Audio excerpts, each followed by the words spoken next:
नमस्कार दर्शकों, UT news में मैं ज्योति राय आपका स्वागत करती हूं। अब समाचार विस्तार से। एकीकृत बाल संरक्षण योजना के तहत दमन के सार्वजनिक विद्यालय में कार्यक्रम का आयोजन किया गया। दमन स्थित सार्वजनिक विद्यालय में एकीकृत बाल संरक्षण योजना के तहत विशेष कार्यक्रम का आयोजन किया गया। इस मौके पर अन्य अग्रणियों की उपस्थिति रही। दमन प्रशासक एवं समाज कल्याण विभाग की मदद से मुख्य तौर पर छात्राओं के लिए इस कार्यक्रम का आयोजन किया गया था।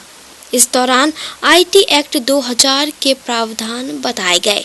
साथ ही इन दिनों महिलाओं के साथ हो रहे वारदात को ध्यान में रखते हुए छात्राओं को जागरूक भी किया गया। साथ ही इन मुसीबतों से बचने एवं हौसला पूर्वक लड़ने की भी बात बताई गई, ताकि लड़कियां अपनी सुरक्षा स्वयं कर सके एवं इन सभी हो रहे दुर्घटनाओं से सावधान रह सके। आज समाज कल्याण विभाग इंटीग्रेटेड चाइल्ड प्रोटेक्शन स्कीम के तहत एक कार्यक्रम रखा गया। इसमें जो साइबर क्राइम है और साइबर क्राइम को कैसे प्रिवेंट कर सके और इंफॉर्मेशन टेक्नोलॉजी IT एक्ट 2000 में क्या क्या प्रावधान है उनके बारे में सार्वजनिक स्कूल की बालिकाओं को, बच्चियों को जानकारी दी गई।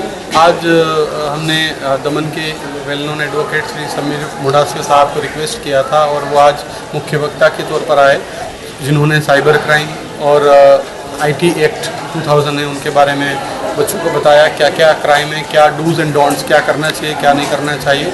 ये सारी जानकारी बच्चों को दी गई।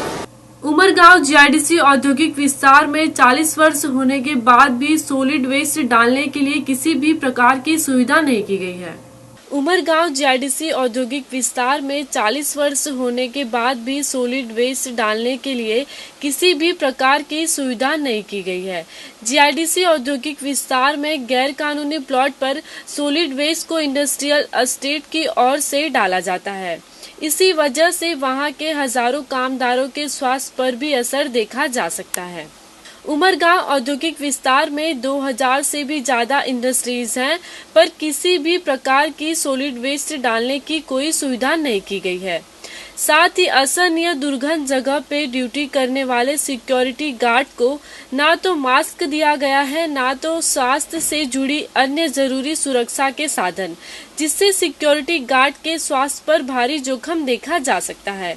इस बात को ध्यान में रखते हुए प्रशासन द्वारा कार्य करना अनिवार्य बना हुआ है, ताकि आने वाली घटना को टाला जा सके। भारत सरकार के दिशा निर्देश अनुसार आयोजित होने वाली कला उत्सव का इस साल भी आयोजन किया गया है, जो 3 दिन तक चलने वाली है। दमन स्थित राजकीय मॉडर्न अंग्रेजी माध्यम स्कूल में 3 दिवसीय कला उत्सव का आयोजन किया गया है, जो कि 15 सितंबर से 17 सितंबर तक चलेगी। बताया जाता है कि भारत सरकार के दिशा निर्देश अनुसार पिछले 1 वर्ष से इस कार्यक्रम का आयोजन किया जा रहा है, जिसमें दृश्य कला, संगीत, नृत्य एवं नाट्य प्रतियोगिता रखी जाती है। इस मौके पर गणमान्यों के साथ ही विभिन्न स्कूलों के विद्यार्थियों एवं शिक्षकों की मौजूदगी रही। गणमान्यों का पुष्पगुच्छ से स्वागत किया गया। उपस्थित गणमान्यों के हाथों दीप प्रज्वलित कर कार्यक्रम की शुरुआत की गई। विभिन्न प्रतियोगिता में कुल 400 जितने विद्यार्थियों ने हिस्सा लिया है। इस मौके पर सभी ने एक से बढ़कर एक प्रस्तुति देने का पूरा प्रयास किया। कुल मिलाकर बच्चों के अंदर छुपी प्रतिभा को जानने एवं निखारने के उद्देश्य से हर वर्ष इस कार्यक्रम का आयोजन हर्षोल्लास के साथ किया जाता है। जैसे आप लोगों को पता है, ये पिछले साल से government of India, ministry of HRD से इनिशिएटिव से ये कला उत्सव प्रोग्राम स्टार्ट हुआ है। आज से स्टार्ट हुआ है, यहाँ पे इनॉग्रेशन हुआ। 3 दिन की प्रोग्राम है। 3 दिन के प्रोग्राम में डिस्ट्रिक्ट लेवल का प्रोग्राम है, जिसमें विजुअल आर्ट है, डांस है, नाट्योत्सव है और सिंगिंग कंपटीशन है। ये 4 कंपटीशन होगा और डिस्ट्रिक्ट लेवल का फंक्शन दमन में भी होगा, दीव में भी होगा। फिर 3 अक्टूबर को जिसका UT लेवल का फंक्शन भी यहाँ पे आयोजन किया जाएगा और इसमें बड़ा उत्साह के साथ बच्चे इसमें पार्टिसिपेट किए हैं। मुझे बड़ी खुशी है ये बताने के लिए। हमारे 400 बच्चे इसमें पार्टिसिपेट किए हैं अलग अलग प्रोग्राम में। आज एक ही दिन में हमारा करीब 15 से 17 प्रोग्राम यहाँ पे है और इसमें मुझे लगता है कि बच्चों को काफ़ी फ़ायदा मिलेगा और उसको आर्ट एंड कल्चर को भी बढ़ावा देने के लिए ये जो प्रोग्राम है बड़ा सक्सेसफुल प्रोग्राम है। 17 नवंबर को एसपी दमनिया द्वारा ड्राइवर डे के उपलक्ष्य में इंडियन ऑयल पेट्रोल पंप पर ई नेसर वांजी कंपनी द्वारा कार्यक्रम का आयोजन किया जाना है। वहीं मुख्यमंत्री के जन्म दिवस पर बीजेपी द्वारा चलाए जा रहे अभियान बेटी बचाओ बेटी पढ़ाओ और आवास योजना पर एक सेमिनार भी रखी जानी है। 17/9 को ड्राइवर्स डे है और इंडियन ऑयल पेट्रोल पंप पे ई नेसर वांजी कंपनी, जो मेरा पेट्रोल पंप है बस स्टैंड के सामने सार्वजनिक स्कूल के पास, वहाँ पे ड्राइवर्स डे मनाया जाएगा इंडियन ऑयल द्वारा। और हमारे माननीय Shri honourable prime minister Narendra Modi ji का जन्मदिन है, तो इस अवसर पर बीजेपी द्वारा जो उनकी पॉलिसीज़ है, जैसे कि आपने देखा होगा बेटी बचाओ, तो उस पर एक सेमिनार होगा ड्राइवरों के लिए, क्योंकि मैं मानता हूँ कि ये बेटी बचाओ के अभियान सिर्फ महिलाओं के लिए नहीं है, मर्दों के लिए, भाइयों के लिए भी है। क्यों? क्योंकि वही इंस्टिगेट करते हैं कि भाई देखा बेटी ही लाना और बेटा ही लाना, बेटी मत लाना। तो ऐसा मानसिकता उनको भी देना है। तो एक बेटी बचाओ का सेमिनार, आवास योजना का सेमिनार और ड्राइवर्स को लिए एक सद्भावना स्कीम है। तो वो सद्भावना स्कीम में इंश्योरेंस उनके लिए जो एक्सीडेंटल इंश्योरेंस है सद्भावना स्कीम से, वो भी ड्राइवर्स के लिए फ्री में उपलब्ध की जाएगी।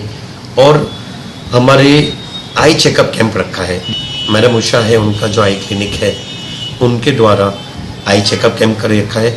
और जो शॉर्ट साइटेड विजन है उनका जो नंबर है, जो रेडीमेड चश्मे आते हैं, वो इनको इमीडिएटली दिए जाएंगे अगर जो उनके नंबर्स है तो। और दूसरा एक डेंटल चेकअप कैंप भी रखा है। तो मैं चाहता हूँ ड्राइवर्स हो, भाइयों बहनों, ये कैंप का लाभ ले और हमारे प्राइम मिनिस्टर के जन्मदिन पे एक केक करके खुशियां मना के ये प्रोग्राम बना के इंडियन ऑयल ये कैंप करेगी। उमरगांव में राजस्थान अनंत मंडल द्वारा अनंत देव जी की पूजा अर्चना हेतु कार्यक्रम का आयोजन किया गया।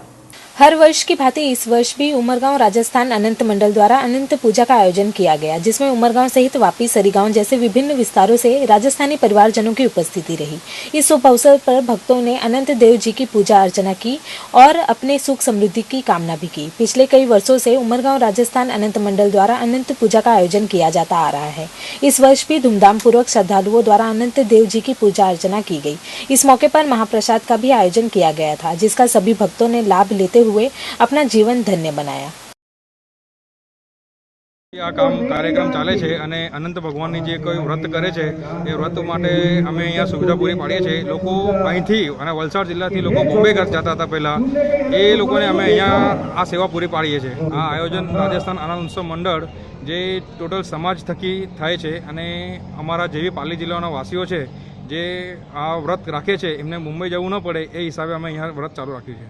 दमन की कड़ैया स्थित श्रीजी युवक मंडल द्वारा विसर्जन यात्रा निकाली गई। दमन के कड़ैया स्थित श्रीजी युवक मंडल द्वारा विसर्जन यात्रा निकाली गई। आनंद चौदस के दिन यानी गुरुवार को गणेश महोत्सव का 11वां एवं अंतिम दिन रहा, जिसे आनंद चौदस के रूप में मनाया जाता है। ऐसे में इस खास अवसर पर श्रीजी युवक मंडल द्वारा गणेश जी की विशेष पूजा अर्चना की गई। साथ ही मंडल की ओर से प्रथम एवं अंतिम दिवस पर महाप्रसाद का भी आयोजन किया गया था। इस दौरान काफी बड़ी संख्या में गणेश जी के भक्तों ने अपनी उपस्थिति दर्ज करवाई, जिन्होंने बड़े ही श्रद्धा पूर्वक आयोजित महाप्रसाद का लाभ उठाया। वहीं तमाम भक्तों ने विघ्नहर्ता के दर्शन कर उनके आशीर्वाद प्राप्त किए और सुख समृद्धि की कामना भी की। इसके अलावा इन 10 दिनों तक विभिन्न सांस्कृतिक एवं धार्मिक कार्यक्रमों का भी आयोजन किया जाता था।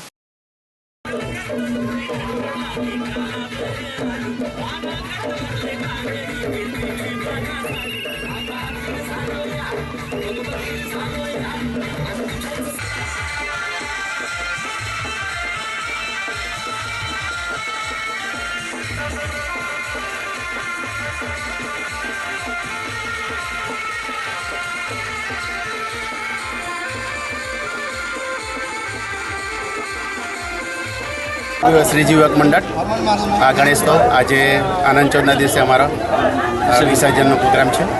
તે દ્વારા અમે દરેક પહેલા દિવસે પણ મહાપ્રસાદનું આયોજન કરેલું હતું। આજે પણ પાછું મહાપ્રસાદનું આયોજન છે।